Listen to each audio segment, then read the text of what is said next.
O éxito da primeira edición fai que a Concellería de Cultura de Ribeira volva a apostar polo programa Rúas Musicais.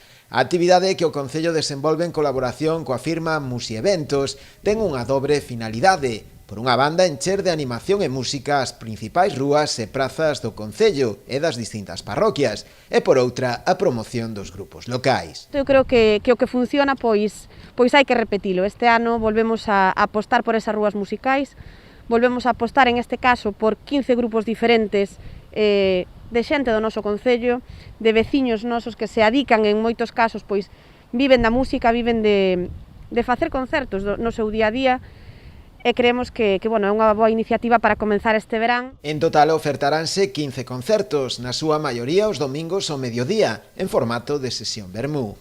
O primeiro deles xa o vindeiro sábado 19 de xuño, no Centro Recreativo de Artes, a cargo de Taisuki, prolongándose ata o 12 de setembro.